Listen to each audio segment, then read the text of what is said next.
Welcome to the Defense Aerospace Report. I'm Vaga Maradian here in downtown D.C., where we're talking to Peter Van Praagh, who is the president of the Halifax Security Forum, one of the world's leading gatherings of security, economic, environment, thought leaders from around the planet. And it's coming up just in a couple of weeks, Peter. It's now less than 2 weeks away, November 17th. Vago, it's great to see you. Thanks so much for coming in. So every year you guys work really, really hard to try to have the most topical conference. This thing is in planning. I mean, you pretty much finish, it's like painting a bridge. As soon as, you always say, you don't have a lot of time to relax before you guys got to start again. Talk to us a little bit about what the topics you guys want to wrestle with this year are. Sure. Every year what we do, our event is the weekend before American Thanksgiving at the end of the year. And what we do is we try to set the stage for some of the issues that the security community in the United States, but not only the United States, the security community around the world are going to be looking at in the coming year. And this year, the past year, was the first year of a new administration, and not only a new administration, but a new type of administration, an administration with a new style. And that has made not only Americans, but also America's allies consider what going forward are going to be the issues. So we've looked at this, and we've looked at it very carefully, and our first panel that kicks off this year is actually called Peace, Prosperity, Principle, Securing What Purpose? And this is not just true of the United States, it's true of the West in general. We have to look at ourselves and ask ourselves, do we know what our purpose is? Do we know what we stand for? 100 years ago, in the middle of World War I, we knew, when the United States entered World War I, we knew what we stood for. 50 years during the Cold War, 50 years ago during the Cold War, we knew what we stood for. And now, there's been peace, prolonged peace for a long time, but things seem to be fraying at the edges. And so we need to ask ourselves, what do we stand for? And as President Trump has asked in Warsaw, what are we prepared to do to defend our ideals? Every year, your panel discussions are, very, very thoughtfully put together to get that kind of a range of views. I remember a couple of years ago when there were Syrian opposition groups. They couldn't agree at the podium, and there were some folks from the administration who were there and saying, like, this is exactly what the challenge is. They're sitting on the dais and they can't agree. And so you guys always are trying to transmit a little bit of that texture. Talk to us about some of the folks who are going to be speaking. I know that there are some of them that you can't disclose yet because they'll be coming in, some big folks coming in at the last minute. But talk to us about the folks that you do have committed and the kind of discussions that you hope they're going to engage in. Sure. So one of the things that the world's been watching recently are issues related to the Korean Peninsula. So we have not only the American military leadership, the Commander of Strategic Command, Pacific Command, but we also have South Korean politicians coming to make the case that they think this is an issue not only for the region, not only for the United States, but to create deeper understanding around the world. We are talking about issues related to trade and issues related to, frankly, capital, money as a strategic weapon. We see what China is doing, building the Belt and One Belt, One Road initiative in Central Asia. And we're also talking about the American administration that is approaching trade in a different way. So we're talking about that, and we've got senior people coming from Central Asia talking about the impact of Chinese money in their countries. We're talking about the Middle East rather than focusing on terrorism in the Middle East. This year we're talking about what needs to be done to actually move the Middle East forward, move the Middle East to a place that actually makes some sense. And with regard to ISIS, we have to ask ourselves, now that ISIS has lost territory, did we win? And what is the next challenge with regard to terrorism?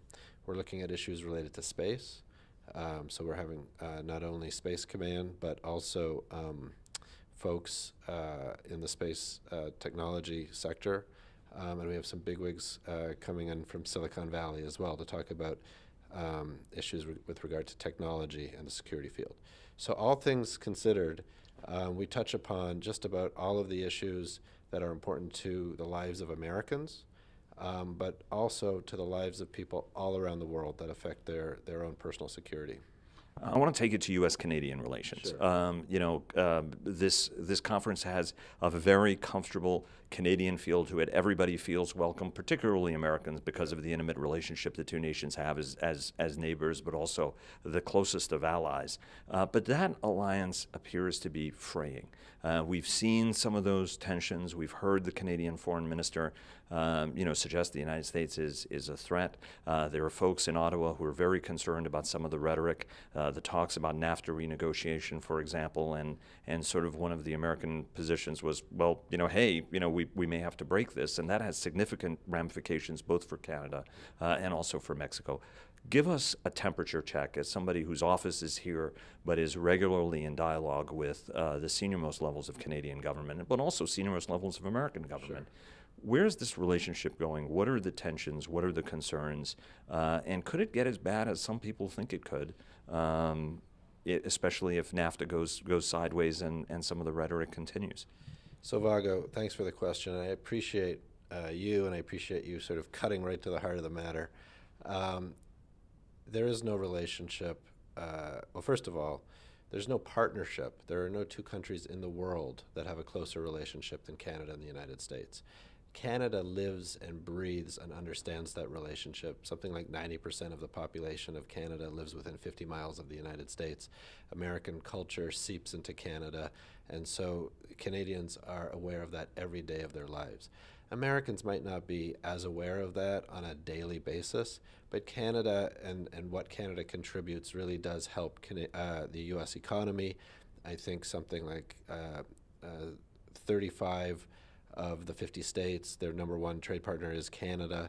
And so the relationship, I can't possibly say that it's as important, the Canadian part of it to the United States is as important as the American part is to Canada. The United States is a giant. Canada is a large geographic country, but it's a small country.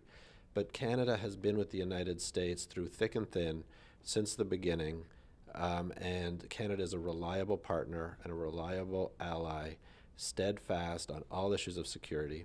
And with regard to trade, of course there's going to be a few bumps in the road, but I think it's in everyone's interest, and I think that the American administration ultimately will come to conclude the following, which is improving NAFTA, all for it. Everybody's for it. The Canadians are for it. The Americans are for it. The Mexicans are for it.